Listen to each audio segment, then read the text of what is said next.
Go after open field cultivation. Today we'll discuss caring for potted plants, focusing mainly on watering and ways to reduce how often you need to water them. We're experiencing a very hot, very dry summer, almost everywhere in France. So this is the time when you need to water your potted plants the most. Almost every day, but summer often means vacations. And what if you want to be able to leave for a few days without worrying about all your plants dying of thirst? You'll need some techniques to reduce watering, and that's what we'll cover today. This video's topic is similar to the last, where I discussed watering plants in the ground, but as you'll see, potted plants don't behave the same way at all. We'll also cover techniques to help you vacation with peace of mind and return to healthy plants. Sometimes they may even look better than before. Let's begin. So we'll start with a pretty simple description of plants, because knowing your plants well will help us discover and understand techniques to reduce watering. So to keep it simple, a plant will develop above the ground, among other things, its foliage, and below the ground, its root system. The foliage will mainly serve two purposes. On one hand, to carry out photosynthesis to produce its sugar and energy, its own material. And the leaves also serve another purpose. They help evaporate water. This evaporation creates suction in the stem, drawing water up through the roots. More foliage means more photosynthesis, allowing the plant to produce more matter and energy, but also it will evaporate more water and draw up more through the roots. The roots also serve several purposes. On one hand, they anchor and stabilize the plant in its substrate or in the soil, and on the other hand, the roots are used to capture the various necessary resources in the soil, water, nutrients, all of that.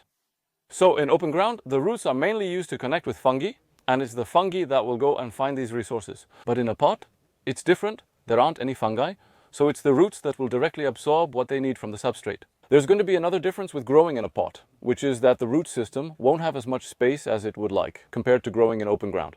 The root system is much more spread out than the part above ground. A tree 3 to 5 meters wide above ground can be 10 to 30 meters wide below ground. And that's why when you grow a plant in a pot, the roots will quickly become cramped in the pot. That's why potted plants usually need more frequent watering than those grown in the ground. Well, I admit that's a pretty simplistic description, but understanding all this will allow us to develop techniques to reduce watering.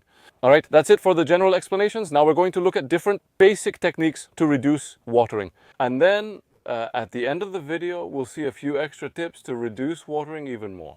So we'll be able to take action on two different fronts to reduce watering. On one hand, we can repot the plants into larger pots. There will be more water stored, more water, and therefore more water in reserve. So we won't need to water as often. Or on the other hand, we can also reduce the amount of foliage, which will reduce evaporation and therefore reduce the needs. And actually, often we'll act on both fronts at the same time. We'll repot, reduce some of the foliage, and then we'll be good for a bit longer. Well, when it comes to pot size, you could say it's almost always a good solution. Since having a larger reserve in the pot, a larger water reserve, will inevitably reduce the need for watering. On the other hand, the problem with this technique is that a plant that's cramped in a pot will be moved to a bigger pot. It will have more space, but more space also means it will be able to grow more until it eventually becomes cramped again. You'll need to repot it into larger pots, but this method has limits since you can't keep using bigger pots, unless you have a gigantic house with enough space to put huge pots. However, this technique is ideal only for a specific time period. We have to go on vacation, we have to be away for a few days. We have a plant that's a bit cramped in its pot with a well-developed root system, and a plant that we have to water every day, every 2 days, every 3 days. If we have to leave for a week, if we have to leave for 10 days, that won't be enough. In that case, you put it in a bigger pot, you water it well, and then you're all set.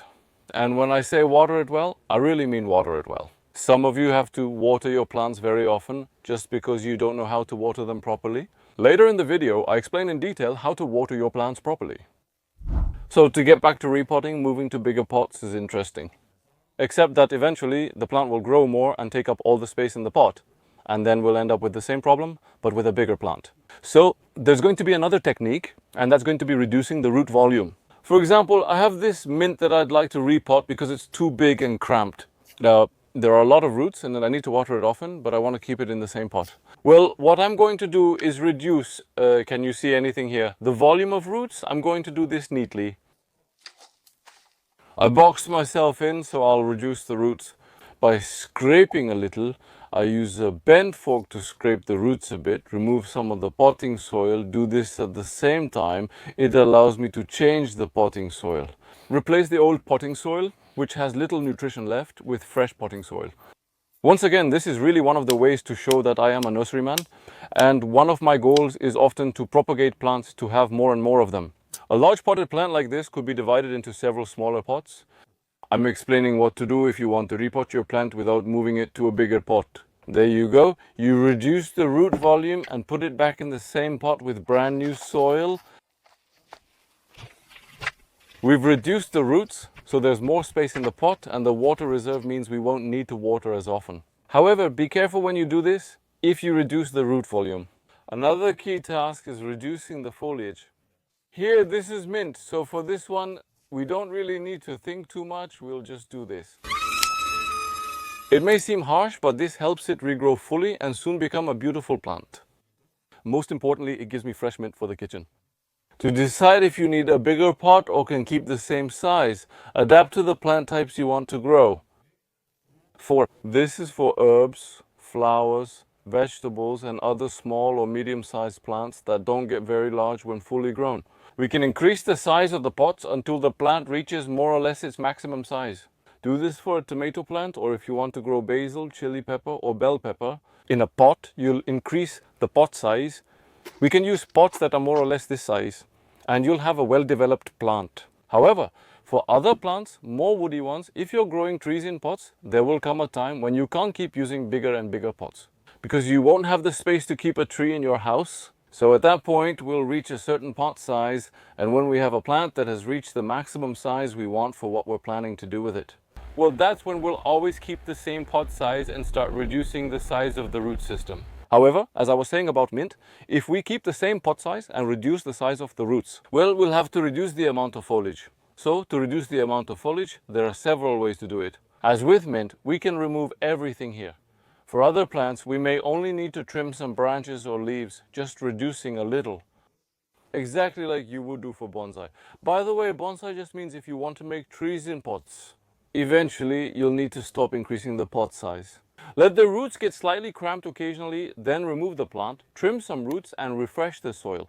Remove some leaves and trim back branches. This works for everything that woody plants, trees, shrubs. Most plants handle being pruned or cut back a little very well. Well, I'm completely losing my good habits here. I'm working without an apron and getting myself all dirty. So, as I was saying, to sum up, to reduce watering, we're going to repot into a bigger pot or reduce the amount of foliage, or even do both. Here we're really dealing with something great. If we reduce root volume, we must also reduce foliage, or problems will arise quickly. I'll give it a good watering and it usually holds up. Now let's discuss two aspects of watering. First, how do you know if a plant needs water? Then how do you water it and what does that involve? For me, what is good watering? So the first point to see if a plant needs to be watered, let's do it this way. That's the best way for me to tell if it needs watering. We'll just lift the pot. If it's light, water it. If it's heavy, don't. By repeating this, you'll build your own references and I'll explain how to do that next. Before that, I wanted to say, forget about checking the surface or using your finger to see if it's dry. You might water it, but not enough, so the surface looks wet, making it seem watered. If the pot is light, that's true. There, it's really thirsty. You can see the leaves starting. That's also another sign. If you see the leaves drooping, it means the plant is thirsty. I explained in another video that watering plants in pots differs from watering those in the ground and vice versa.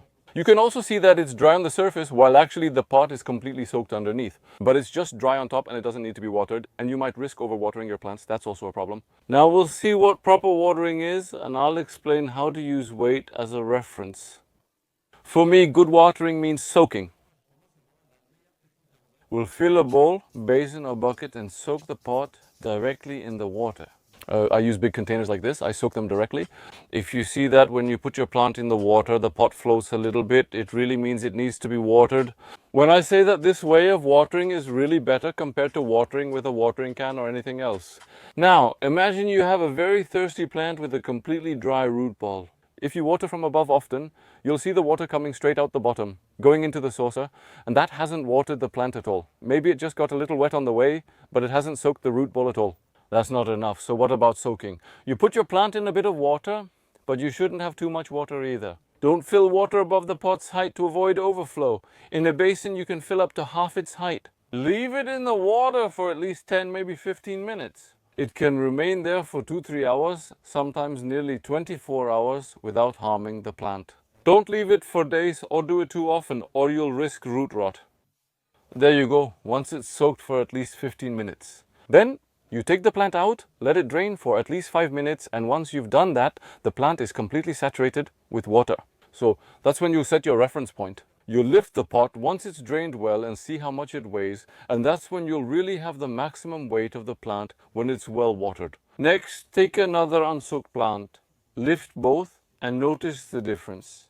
The just watered plant is at its maximum weight, unlike the others. If it's a little lighter, normally there's no need to water, but if it's much lighter, then it needs to be watered. After that, as with many things, the it depends factor comes into play. Not all plants need to be soaked that often. And if you ask me how often you should soak a pot, well, I'll tell you. It depends on the plant. If it's a cactus or any kind of succulent that needs very little watering, you'll need to let it dry out well between each watering, but still do it a little bit from time to time. Even a plant that survives for months without water. In the ground, a cactus or any kind of succulent will be very resistant to drought when it's planted in the ground. In a pot, you'll still need to water it occasionally, but you can wait longer between waterings than usual. Basil and tomato plants in pots need more frequent watering, so shorten the time between waterings. For plants needing lots of water, like basil, tomatoes, or any similar ones, you'll notice the potting soil dries out faster than for cacti or less thirsty plants. Water them regularly. When the pot feels light, it's time to soak it. If you can't soak it, use a saucer instead. You can have a potted plant like this. You can have your potted plants in saucers and you water them.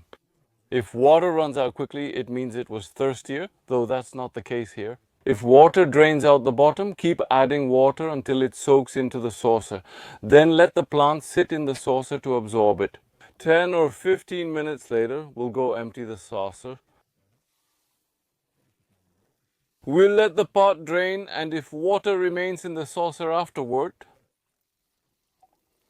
we'll let it finish draining. And then, by capillarity, it will eventually soak up the water as long as there's a good amount of water in the saucer.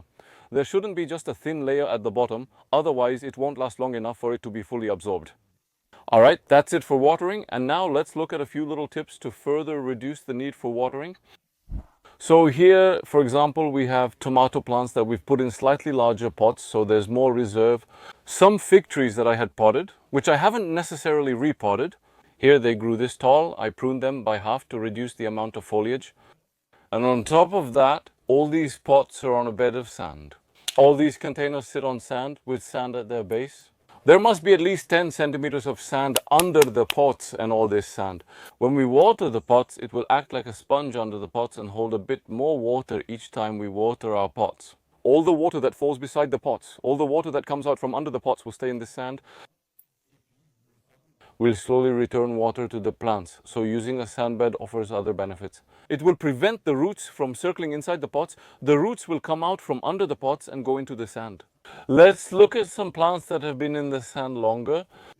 The roots will gradually come out and go into the sand to reach that water supply. And there you go, the plants are doing really well when we take them out of the pots, so it's not too much. I'm not sure what I'm saying here since these plants have many rhizomes. We see this with the echinaceas too. Many roots are growing out from under the pots.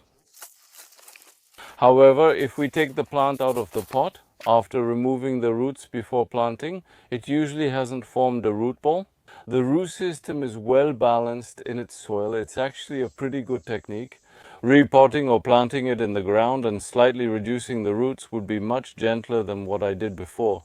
For the mint, I used a fork and removed many roots to reduce its root system, but I ended up damaging a lot of them.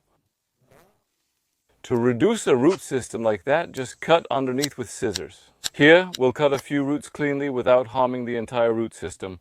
So there you go. I think it's a very interesting technique. I've been using it for a few years now, and I'm very happy with this little trick. Sand under the pots. And finally, one last tip if you want to reduce how often you water, whether it's because you're going on vacation for a few days or if you want to do this all the time.